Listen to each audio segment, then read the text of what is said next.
Have you ever wondered what it really takes to make Agile work? Well, at the Global Agile Summit, we're bringing you real-life, first-person stories of Agile succeeding out there in the real world that will inspire you to take action.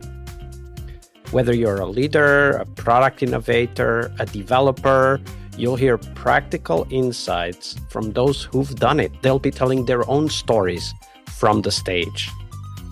I'll tell you more about this at the end of this episode, so stay back and listen to the full detailed description of what we have in store for you at the Global Agile Summit. But if you can't wait, you can go right now to globalagilesummit.com and check out our full schedule.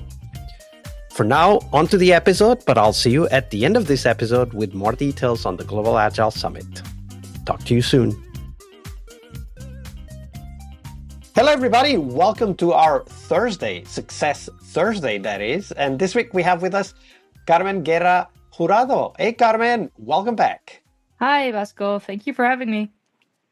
So Thursday is, of course, Success Thursday, but it is also Retro Thursday. So before we talk about success for us as Scrum Masters, Carmen, share with us your favorite retrospective format and why that is. I feel that's such a difficult question. It's like asking my favorite book or my favorite movie. And I'm just gonna do just a little bit of self-promotion. And I would have to say, like, the retro I developed, which is it's a board game, and I called it Golden Apples, and it's kind of basically based on Greek mythology. And I was inspired when I was in holidaying in Crete. And you have the pawns, and they can be played individually or in pairs, and it kind of incorporates feedback questions about the team members and the team, as well as questions about like recently completed sprints. I like gamification, so it also includes like quizzes and building something out of Lego and rock, paper, scissors. And I've played it a couple of times with the team. And they really enjoy it. It takes up to like an hour and a half because it is like a board game. But so I usually reserve it for the more festive times of the year. But yeah, I would say that one. I also really enjoy like creating retrospectives based on existing concepts like movies or themes. And for example, you can see so many cool ones like Chris Stone. He really shares awesome retros on LinkedIn. And I had the same thing. I saw the Disney movie Encanto and I was obsessed with it. And I kind of created a retro based on the characters and their abilities. So like, what was it again? It was Luisa, which was the strong one. And, what's something that really gave us strength during this last sprint, like something like that. I really feel that you can be so creative when making the retros, and just by changing it up, it really helps maintain this like engagement and interest with the team. And obviously, you still focus on the core concept of retrospectives, which is like reviewing what went well, identifying learning opportunities, determining actionable steps to enhance the next sprint. But you can do it in such a fun way. So I would say like just gamify your retro. Yeah, invest in fun, gamify your retro. And do you have that Golden Apples retro described somewhere that we could link to? Oh, I think I might have it because I developed it when I was working as a consultant, and I think I wrote a blog about it. I'll look into it. I'll let you know the link. Yeah. Everybody, check out the show notes. The link will be there, should it exist, for you to learn more about the Golden Apples retrospective. Talking about Golden Apples, of course, we want to understand what you think success means for us as Scrum Masters. So, Carmen, what is success for you as a Scrum Master? Yeah. So I think success for me as a Scrum Master is when I think it's when your team allows itself to be vulnerable, right? It's not about just giving like positive feedbacks, although that in and of itself is quite rare in a lot of companies. But it's also feeling safe enough to talk to each other when things went wrong or when a team member was disappointed with someone else. And just to give you an example, in one of my previous teams, we had a situation where a team member, let's just call him Mike, just to think of a name, he made a mistake which caused quite a big delay in our project. And he said he was going to do something, and then in the end he didn't. And I had other team members come to me and complain about Mike and kind of looking to me or at me to fix it, which I'm sure a lot of Scrum Masters will recognize, right? It's a familiar happening to Scrum Masters. Like, you're the Scrum Master, you go fix it. But instead of like either ignoring it or me swooping in as like the hero of the day and talking to Mike and fixing it, we kind of had an open discussion with the whole team. And with some probing and some probing and some tiny little pushes from me, Mike did feel safe enough to admit to his mistake. And the team like provided constructive feedback, which honestly they hadn't really done it before that. And the moment they started doing that, I can distinctly remember I got like goosebumps, like the hairs on my arms went up because it was a very vulnerable moment. Um, but yeah, that really like opened the floodgates, and it helped us not only address that issue, but it kind of strengthened our trust in each other. um and after that, I didn't get any more team members coming to me complaining about other team members, so they just went to each other. And that really made such a big difference. So So I think this story is a great example of how slowly introducing these ideas of being open with each other can then have a definitely. huge impact. And I'm thinking about this specific kind of situation that you described, that the team members came to you to complain about Mike, and instead of saying, yeah, okay, I'll fix it, you said, no, let's have a conversation.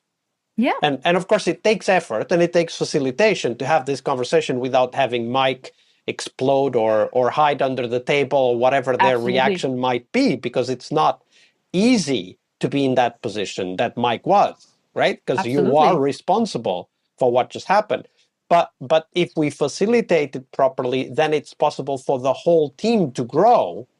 Not only Mike. Mike learned a lot, I'm sure, and will never make the same mistake again, Yeah, but the whole team learned also how to address that, how to contribute something back to Mike, despite the problems that they were facing at the time. definitely. And I think they all realized that it was, in the end, yes, it was something that Mike, neglected to do and that had effect on our project, but it's a team effort. So by also just, holding each other accountable for any agreements you made or the work you made, it was not in the end, technically it was Mike's fault, but I feel like in theoretically it was Mike's fault, but I don't feel it was actually Mike's fault. I feel it was a team effort that we had a delay in that project, because the team could have, discussed it with each other before that. And just having those hard and uncomfortable conversations, I feel, are really the success in good performing teams or high Yeah, performing I teams, do. right? I do want to say I do want to give everybody with a caveat that don't go into these conversations unless you're ready to facilitate a difficult conversation, because this, of course, Absolutely. can turn ugly as well. Absolutely, absolutely. I think it's you need to set some really good, I don't want to say boundaries, but more like agreements up with the team, like things we're discussing here stay inside the room. We're not gonna blab it to other people outside of the room. Basically the prime directive of every retrospective, right? We feel that the knowledge and like we acted with the knowledge that we had at the time. We're not gonna point any fingers toward each other. And I do feel like it feels like it's been 20 years, but before COVID, which has only been like 5 years, it was easier to build that kind of connection because everyone went to the office and you saw each other face to face. And now this is my opinion. I don't know if you have the same experience, but I feel like with the whole hybrid working, it does take longer for new teams to like bond and like feel safe to have those kind of conversations because, you know, we're having this conversation online, but in the meantime I could be writing an email, or someone is chatting me and I look away because of it takes longer, and it takes also more active work to build that bond in this hybrid world that we live in now. But I do feel that once you get that bond, you can really feel this freedom and safety of having those tough but honest conversations. And that's Yeah. when you've created this successful team. When you And have I think you said it right. Like, we need to be there helping the team create those bonds, whether Absolutely. it's hybrid or remote or in person. It doesn't matter. That's what we need to do, and that's what we need to get really good at. Thank you for sharing that, Carmen. You're welcome. Hey, friend, thank you for staying. Here is all you need to know about the Global Agile Summit. If you've ever suffered or know people who are suffering from agile fatigue, this event is for you. Agile fatigue is that feeling that settles in when we can't really see a light at the end of the tunnel. We get discouraged, especially when conversations revolve around the same old frameworks, the same old buzzwords and theories.